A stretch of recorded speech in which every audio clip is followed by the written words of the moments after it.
Bonjour, je m'appelle Diego et je suis chef de projet du projet Pedagobot 2024. Donc le projet Pedagobot, ça a été réalisé avec moi et 4 de mes collègues dans le but de réaliser un robot au service de l'éducation. Tout d'abord, comme l'indique le nom Pedagobot, le projet s'est centré autour de 2 grands axes, l'axe pédagogique et l'axe robotique, le côté pédago, le côté bot. Niveau pédagogie, nous devions réaliser un robot qui serait au service des mathématiques, comme nous le demandait notre commanditaire, Monsieur Xori. Ce robot, eh bien, on l'a réalisé au fur et à mesure des mois, après de nombreuses tentatives de modélisation 3D, des rédactions de livrets d'usage, mais également de nombreuses erreurs et de tentatives infructueuses, nous avons réussi à produire un robot qui sert aux attentes de nos commanditaires. Et il faut savoir que le projet a duré 1 an.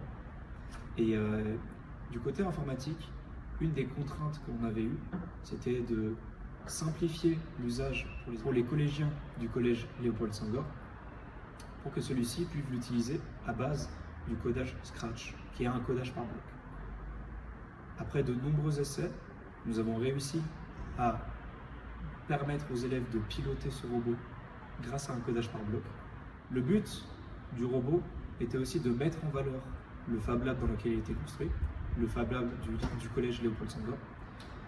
Et pour ce faire, nous avons privilégié tous les matériaux qui nous étaient proposés là-bas, c'est-à-dire l'usage d'impression 3D ou encore le découpage laser.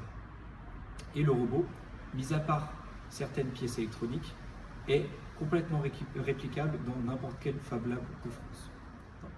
Concernant les TP ont été réalisés avec l'aide du professeur de mathématiques, M. Xori, dans le but de proposer des séances multiples aux étudiants du collège, pour avoir tout d'abord une discussion avec nous, pour leur permettre de voir un peu notre parcours, de voir d'où nous venons et ce qu'ils peuvent viser à travers les carrières qu'ils envisagent.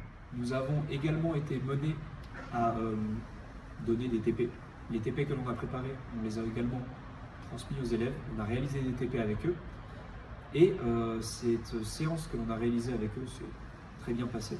Les élèves ont bien apprécié le côté à la fois mathématique, avec par exemple les tracés de figures géométriques, mais aussi montrer que là où l'être humain n'est pas forcément capable de tracer des figures complexes, la machine, elle, le peut.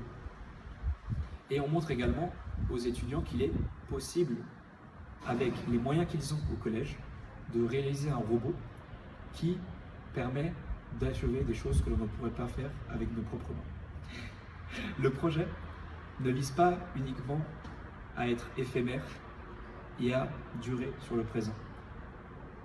L'intégralité des livrables que l'on a réalisés, que ce soit un manuel d'utilisation, un livret de montage ou un livret de TP, ont pour but d'inspirer d'autres étudiants, d'autres enseignants, que ce soit d'un collège, d'un enseignement supérieur, d'un lycée ou d'une école primaire, à utiliser ces robots dans le but de continuer à enseigner d'une manière plus ludique.